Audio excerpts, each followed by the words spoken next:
मान्या एक बहुत बड़े घर की बेटी है। उसकी शादी हाल ही में अमित से हुई है। अमित का परिवार एक सफल परिवार होने के बावजूद भी वो सादी जिंदगी जीता है, लेकिन मान्या को ऐसा ही लगता है कि दुनिया में सबसे ज्यादा अमीर उसी का परिवार है। मान्या के अंदर बहुत घमंड है, इसलिए वे हमेशा अपने ससुराल वालों को छोटा समझती है। एक दिन मान्या की जिठानी पंखुड़ी उससे कहती है, मान्या, सब लोग तुम्हारा इंतजार कर रहे हैं, चलो नाश्ता करने। भाभी प्लीज आप मेरा नाश्ता कमरे में भिजवा दो, मैं किसी के साथ खाना नहीं खा सकती। अरे लेकिन मान्या, हम सब तो साथ मिलकर ही खाना खाते हैं और इससे प्यार बढ़ता है। भाभी ये सब गंवार लोगों के चोचले हैं। मैं अपने मायके में भी अपने कमरे में ही खाना खाती हूँ, मुझे प्राइवेसी पसंद है। हम सब साथ मिलकर खाना खाते हैं, इसका मतलब ये नहीं कि हम गंवार हैं। खैर छोड़ो, मैं भिजवाती हूँ तुम्हारे लिए खाना। पंखुड़ी वहाँ से चली जाती है और सारी बात अपनी सास लीना को बताती है। लीना पंखुड़ी से कहती है, छोड़ो बहू, नई नई शादी हुई है ना, इसलिए ऐसा बोल रही है। नई नई जगह में एडजस्ट होने में थोड़ी दिक्कत तो होती है। मैं उसके लिए प्लेट लगा देती हूँ, तुम जाकर दे आओ। इसी तरह एक दिन घर के सभी लोग एक साथ बैठकर क्रिकेट मैच देख रहे थे और साथ में शोर भी मचा रहे थे। तभी वहाँ से मान्या गुजरी तो अमित ने उसे देखते ही कहा, अरे मान्या, तुम कहाँ इधर उधर घूम रही हो? आओ ना हमारे साथ मैच देखो ना। इंडियन टीम का प्रदर्शन कितना अच्छा है, बहुत मजा आ रहा है। अमित, क्या गवारों वाली बातें करते हो? तुम लोग इतना शोर मचा रहे हो, घर को कितना गंदा कर रखा है। इतने पढ़े लिखे होकर भी गरीबों की तरह हरकतें करते हो। ये क्या बोल रही हो मान्या? इस घर में सभी तुमसे बड़े हैं। तो क्या गलत बोल दिया? देखो अमित, मुझे इतने शोर में रहने की आदत नहीं है। तुम अपने घर वालों से बोलो कि वो अपने कमरे में आराम से मैच देखें। मान्या अमित और घर के सभी लोगों की इंसल्ट करके वहाँ से चली जाती है। तभी पंखुड़ी अमित से कहती है, अमित, तुम्हें अपनी पत्नी के ऊपर बहुत गुस्सा आ रहा है ना? लेकिन ये तो कुछ भी नहीं है। ये तो जब से आई है तब से सभी घर वालों के लिए ऐसे ही बोले जा रही है।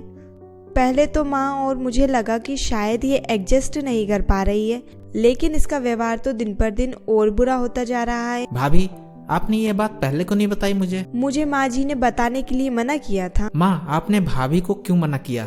अभी मान्या की बच्ची को ठीक करता हूँ। खबरदार अमित, अगर तूने बहू को कुछ कहा तो रिश्ते लड़ाई झगड़े से नहीं बल्कि प्यार से बनते हैं। आज के बाद घर में कोई उसे कुछ नहीं कहेगा। उस दिन के बाद घर में कोई भी मान्या से कुछ नहीं बोलता। उसके जो मन में आता वो वह करती। वो घर का कोई भी काम नहीं करती। एक दिन की बात है, अमित अपने रूम में आता है और बिना कुछ बोले बेड पर आकर लेट जाता है। मान्या जब उसे ऐसे देखती है तो कहती है, अरे अमित साहब कब आए? मेरा तो ध्यान ही नहीं गया, कुछ बोला भी नहीं, आते ही लेट गए। क्या बोलूं तुम्हें तो हम सब गवार और बेकार ही लगते हैं ना, तो मुझे लगा शायद तुम मुझ गवार से बोलना पसंद करोगे भी या नहीं। अच्छा, तो तुम्हारी माँ और भाभी ने तुम्हें मेरे खिलाफ भड़का दिया? और क्या क्या कहा है उन दोनों ने? मेरी माँ तुम्हारी तरह नहीं है। उन्होंने तो मुझे मना किया था कि मैं तुमसे कुछ ना बोलूं, और आज के बाद मेरी माँ या भाभी के बारे में तुम भी कुछ मत बोलना। तुम अपनी माँ और भाभी का नाम सुनते ही इतना आग बबूला क्यों हो गए? ऐसा तो कुछ नहीं कहा मैंने। वो तुम्हारे बारे में या तुमसे कुछ नहीं बोलते ना, तो बेहतर होगा तुम भी उनके बारे में कुछ मत बोलो। और तुम्हारे पास उनके खिलाफ बोलने के लिए है ही क्या? तुम्हारा हर काम तो वही करती हैं और कभी तुमसे कुछ कहती भी नहीं।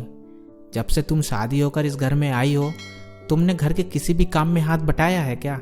अरे सबको छोड़ो, तुमने मेरा और अपना भी कोई काम नहीं किया आज। यह बोलकर अमित सो गया, लेकिन मान्या को पहली बार ऐसा लगा कि उसे किसी ने आईना दिखा दिया। अमित की बातों ने उसे अपने बर्ताव पर सोचने को मजबूर कर दिया। एक दिन सभी लोग साथ में बैठकर नाश्ता कर रहे थे और मान्या सबसे अलग बैठकर अपने फोन में लगी हुई थी। तभी वहाँ उसके पिता गौतम आ गए।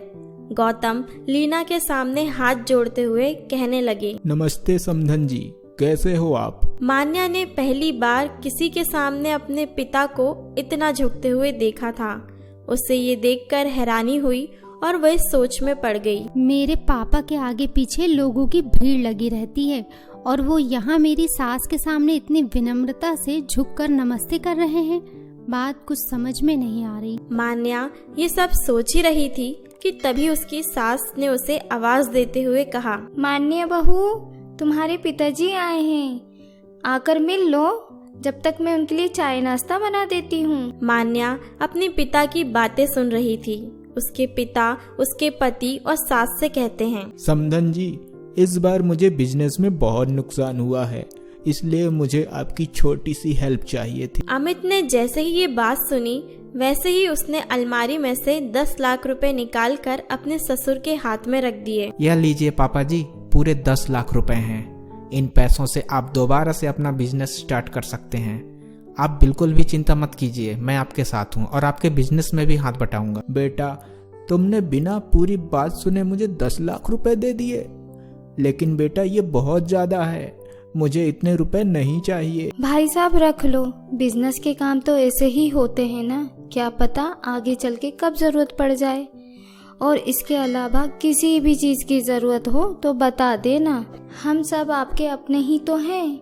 और हाँ, किसी भी बात की चिंता मत करना, अमित आपके बिजनेस को चलाने में आपकी मदद करेगा। बहन जी, अपनी बेटी के लिए ऐसा परिवार पाकर मैं तो धन्य हो गया। अमित, तुम मेरे दामाद ही नहीं बेटे हो। पापा जी बिल्कुल ठीक कहा आपने, और अब से आप मुझे बेटा ही समझेंगे। थोड़ी देर बात करने के बाद गौतम वहाँ से जाने लगे। तभी उसकी नजर एक तरफ खड़ी अपनी बेटी पर गई। गौतम मान्या के पास गया और बोला, बेटा, मैंने तुम्हारी शादी बहुत सोच समझकर इस घर में की है। तुम्हारे ससुराल वाले बहुत अच्छे हैं, इनके पास इतना पैसा है कि तुम सोच भी नहीं सकती। लेकिन फिर भी ये लोग सादा जीवन जीते हैं। हमारा घर तो पैसों से बना है, लेकिन इनका घर प्यार से बना है। और तुम्हारे ससुराल वाले दान पुण्य का काम भी बहुत करते हैं। गौतम अपनी बेटी से मिलकर वहाँ से चला गया और मान्या वहाँ खड़े होकर अपने बर्ताव के लिए शर्मिंदा थी। अरे मान्य बहू, तुम इतनी देर से यहाँ क्यों खड़ी हो? तुमने नाश्ता नहीं किया है ना? तुम अपने कमरे में जाओ, मैं नाश्ता लेकर आती हूँ। माँ जी, वो मैं आज। हाँ बोलो बहू, क्या हुआ? माँ जी, मैं आप सबके साथ नाश्ता करूँगी। लीना ये सुनकर हैरान तो हो गई, लेकिन उसने खुश होकर कहा, हाँ हाँ, क्यों नहीं बहू, आओ। मान्या सबके साथ बैठकर नाश्ता करने लगी और साथ ही साथ कोशिश करने लगी कि वो सबके साथ घुल मिल जाए।